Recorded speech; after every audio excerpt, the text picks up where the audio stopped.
Hello, YouTube. For a long time, Russian potatoes did not take root in that country. Turnips remained the main vegetable on the table of the ancestors of modern Russians.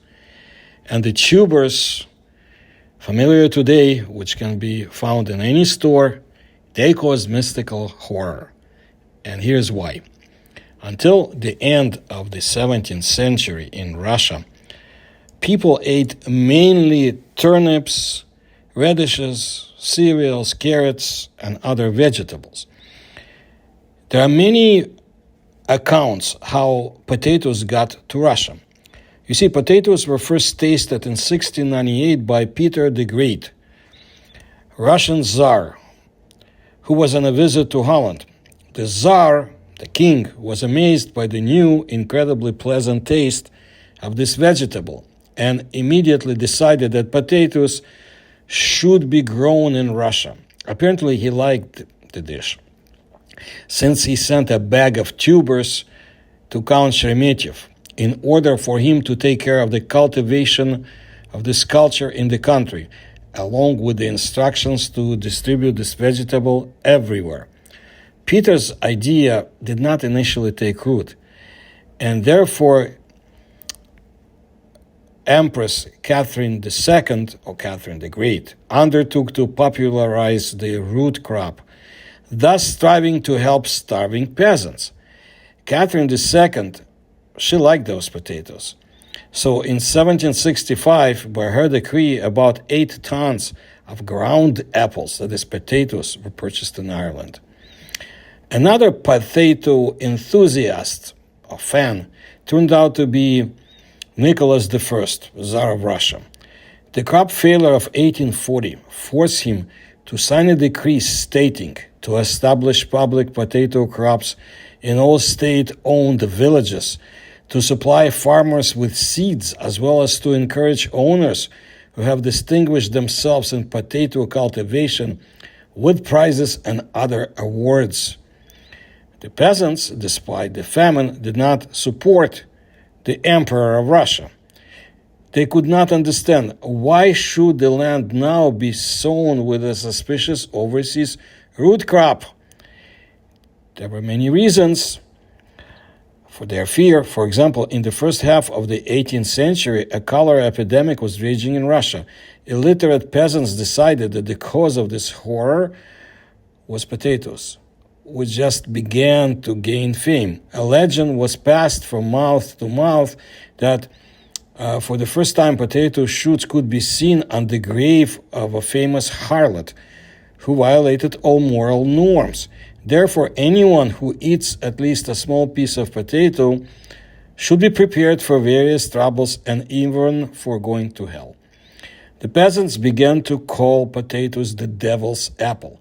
In fact, they did not even imagine exactly how to plant a crop, where to harvest, how to cook it. They tried to eat potatoes raw, but it was very tasteless. When eating unripe green vegetables, people received severe poisoning and even died. You see, ordinary people in Russia, they ate green potatoes, which are known to contain the poison solanine. This was followed by food poisoning and deaths. As a result, potatoes, especially among the old believers, religious dissidents in the Russian Empire, going back to the 18th century, they began to be called the devil's or the devil's apple. It is clear why potatoes were so hated by the people, and categorically they didn't want to recognize it as a tasty and healthy product. The peasants could be understood. They were forced to plant potatoes, but no one explained what to do with the harvests afterwards. This attitude towards this vegetable is reflected in many literary works. So the Russian writer Maxim Gorky wrote in his novel The Artamonov Affair, "My father did not agree with potatoes when they forced him to eat potatoes. They wanted to flog him, but he ran to hide, fell through the ice, drowned." And after all, the described situation is not a figment of the author's imagination. So for a long time, Russians in the olden days viewed potatoes as an outlandish root crop, causing mystical awe. Discontent led to the fact that potato riots swept through the country. Potato riots occurred from 1840 to 1844. Uprisings took place in Saratov, Kazan, Tobolsk, Perm, Orenburg, Vladimir, and Vyatka provinces. Sometimes, in order to appease the anti-cartographers, the imperial Tsarist soldiers had to use weapons. You see, peasants, they resorted to extreme measures. Potato fields were set on fire, and imperial officials were beaten. According to historians, at least 500,000 people took part in the potato riots, while the total population of Russia at that time was 40 million. Yes, it came to the use of military force, and artillery was even used in some provinces. There were many victims, and hundreds and thousands of rebels were convicted, exiled to Siberia, or recruited as soldiers, of course, not voluntarily. Something had to be done, and a solution was found. Such a trait of the people as simplicity and a bad habit of appropriating state property was used. The authorities made, as they say in chess, a knight's move. They forbid peasants to plant potatoes, and fields and state warehouses began to be guarded by the military. But this was done only in the daytime. This trick worked.